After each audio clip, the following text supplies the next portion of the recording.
Alejo mentioned the situation in Ashraf just now. There are 100 people remain there looking after the properties.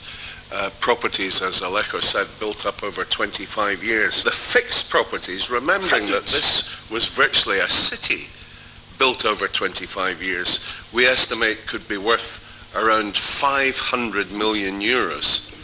Now, Martin Kubler, the UN envoy, is saying because 3,400 people have been already moved to Camp Liberty, and he wants to close the dossier, get the last 100 out so he can proclaim great victory for the UN. Yeah.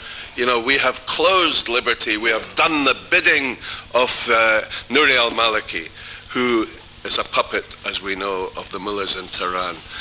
The UN can wash its hands of the whole affair. All of these people will be crammed into this half square kilometer camp where they formerly were living in a huge sprawling enclave. Now they're crammed into prison-like conditions. This isn't something that we have stated. This is something that a working group of the UN stated. It's prison-like conditions in Camp Liberty. And Martin Kubler says, put all your properties, your movable properties, into one corner of Ashraf, and then we will move the remaining 100 of you to Camp Liberty, and your movable properties will be dealt with properly. I can tell you that the intention of the regime in Iraq, who are now listed internationally and recognized internationally as the second most corrupt regime in the world, only Somalia is more corrupt. They want to rob this property. These people are thieves, and they have stopped every attempt by the Ashraf residents to sell their property. They want to clear the last 100 out in order that they can rob that property and take possession of it for their own good. And, you know, for the UN to condone that action is absolutely outrageous.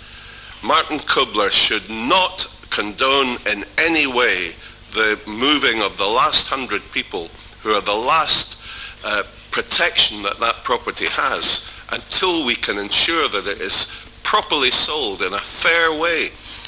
Our estimate is that for the expenses of the people now in Camp Liberty, we estimate that until we can have these people resettled, it's going to cost round about 35,000 euros per person during the next year to look after the welfare and livelihood of these people and to help with their potential resettlement.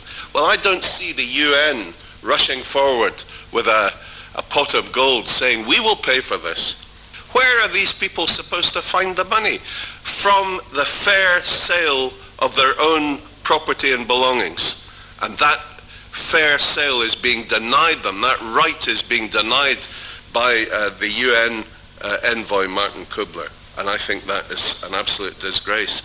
And Alejo also said, this place, Camp Liberty, or Camp Hurriya, as it's called, has been described by the UN Working Group as a prison-like condition, and yet we continue to allow the UN and Baroness Ashton to refer to it as a temporary transit location, a TTL, a place under terminology used by UNHCR, which means a location where refugees would spend a few weeks before being resettled.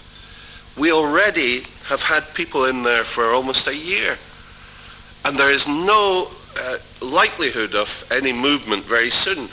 They are now crammed into this half square kilometer, surrounded by troops, led, as Alejo reminded us, by the leading murderer of the horrible massacre that took place originally in Camp Ashraf.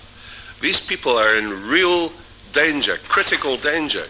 Now, we cannot sit back and allow Baroness Ashton, who has just been patting everyone on the back in congratulations at the award of the Nobel Prize for Peace. She cannot sit back and ignore this situation.